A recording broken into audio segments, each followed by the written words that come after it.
नमस्ते दोस्तों। 22 जनवरी 2024 अयोध्या के राम मंदिर में रामलला की मूर्ति की प्राण प्रतिष्ठा की गई। लेकिन सोचिए, एक पत्थर सड़क पर पड़ा होता है, हम उसे ठोकर मारते हैं, लेकिन वही पत्थर जब मंदिर के गर्भगृह में पहुंचता है तो दुनिया का सबसे ताकतवर इंसान भी उसके सामने घुटने टेक देता है। आखिर प्राण प्रतिष्ठा के बाद ऐसा क्या बदल जाता है? एक मूर्तिकार जब उसे बनाता है तो वो उसे मूर्ति कहता है, लेकिन जब उसी मूर्ति की प्राण प्रतिष्ठा होती है तो वो विग्रह बन जाती है। सनातन धर्म में प्राण प्रतिष्ठा कोई रस्म नहीं है, इसे क्वांटम एंटेंगलमेंट यानी दो कणों का आपस में इस तरह जुड़ जाना कि चाहे वे एक दूसरे से कितनी भी दूर हों, एक के साथ जो होगा उसका असर तुरंत दूसरे पर भी पड़ेगा। और एनर्जी ट्रांसफर की एक प्राचीन तकनीक है। ये एक पत्थर को चार्ज करने का विज्ञान है, ठीक वैसे ही जैसे एक सिलिकॉन चिप को चार्ज करके उसमें सॉफ्टवेयर डाला जाता है। आज हम इसी रहस्य को डिकोड करेंगे। सबसे पहले बात करते हैं हार्डवेयर की, यानी पत्थर। मूर्ति निर्माण के लिए कोई भी पत्थर नहीं उठाया जाता है। अयोध्या में रामलला की मूर्ति के लिए कृष्ण शिला ही क्यों चुनी गई? संगमरमर या किसी अन्य धातु की क्यों नहीं? आधुनिक विज्ञान की माने तो हर पदार्थ की अपनी एक डेंसिटी और रेजोनेंस होती है। काला पत्थर जैसे ग्रेनाइट या शालीग्राम दुनिया का सबसे कठोर और ऊर्जा सोखने वाला पदार्थ है।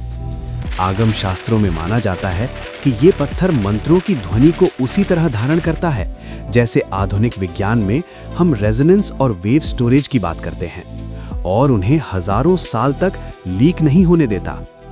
अगर आप साधारण मिट्टी की मूर्ति बनाएंगे तो वो ऊर्जा को ज्यादा देर तक नहीं रोक पाएगी, लेकिन ये विशेष पत्थर एक सुपर कैपेसिटर की तरह काम करता है जो ऊर्जा को स्टोर करता है। तो याद रखिए, मूर्ति कोई शो पीस नहीं है, ये एक बैटरी है।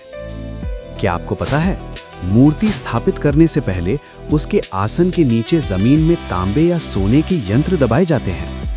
अयोध्या में भी रामलला की मूर्ति के नीचे विशेष यंत्र रखे गए हैं। ये यंत्र क्या हैं? ये सर्किट बोर्ड हैं।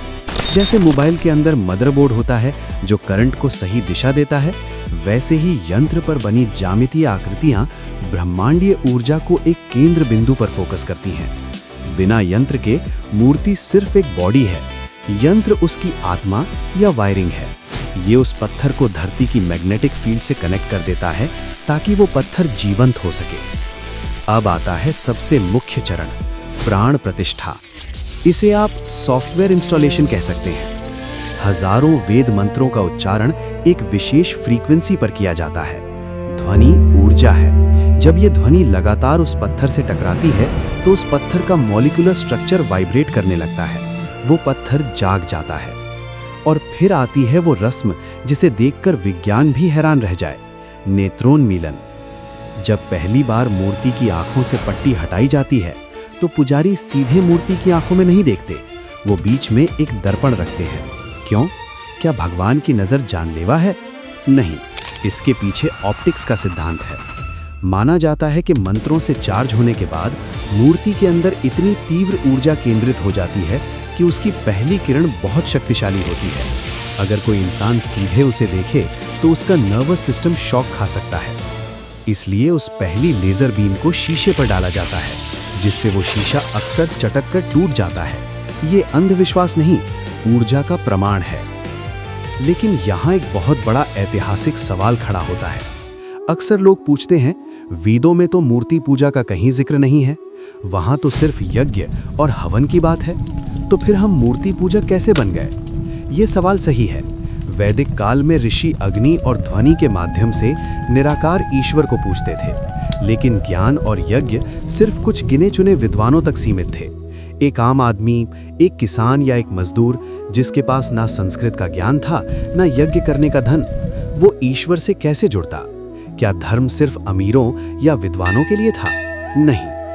इसीलिए ऋषियों ने आगम शास्त्र और मूर्ति पूजा का विधान दिया, ताकि एक अनपढ़ इंसान भी सिर्फ एक लोटा जल चढ़ाकर या हाथ जोड़कर उसी परमात्मा को पा सके जिसे ऋषि हजारों साल की तपस्या से पाते थे।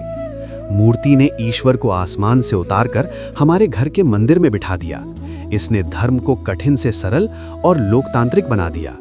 यहीं से जन्म हुआ भक्ति आंदोलन का, जहां मीरा और तुलसीदास ने साबित किया कि ईश्वर को पाने के लिए दिमाग यानी वेद नहीं, सिर्फ दिल यानी भाव चाहिए। तो अंत में सवाल वही, हमें मूर्ति की जरूरत क्यों है? इसे एक मॉडर्न उदाहरण से समझिए। इंटरनेट हवा में हर जगह मौजूद है, लेकिन क्या आप हवा से सीधे इंटरनेट चला सकते हैं? नहीं, आपको एक डिवाइस चाहिए, मोबाइल या लैपटॉप, जो उस अदृश्य सिग्नल को पकड़कर आपको दिखा सके। ठीक वैसे ही परमात्मा कण कण में है, वो वाईफाई की तरह है, लेकिन हमारा मन इतना विकसित नहीं है कि हम हवा में भगवान को देख सकें। मूर्ति वो मोबाइल फोन है, वो इंटरफेस है जिसे हमारे ऋषियों ने डिजाइन किया ताकि हम उस अनंत से कनेक्ट कर सकें। हम पत्थर को नहीं पूजते, हम उस पत्थर के जरिए उस परम शक्ति को पूजते हैं। पत्थर तो बस एक माध्यम है। तो दोस्तों, जब आप किसी भी विग्रह को देखें तो ये मत सोचिएगा कि इंसान ने भगवान को बनाया है। सच तो ये है कि इंसान ने एक ऐसी तकनीक बनाई है जिससे वो उस निराकार शक्ति को साकार रूप में महसूस कर सके। ये आस्था का विषय तो है ही, लेकिन ये चेतना के विज्ञान का सबसे बड़ा चमत्कार है। आपका इस विषय पर क्या सोचना है? अपनी राय कमेंट बॉक्स में जरूर लिखें। मिलते हैं अगली वीडियो में।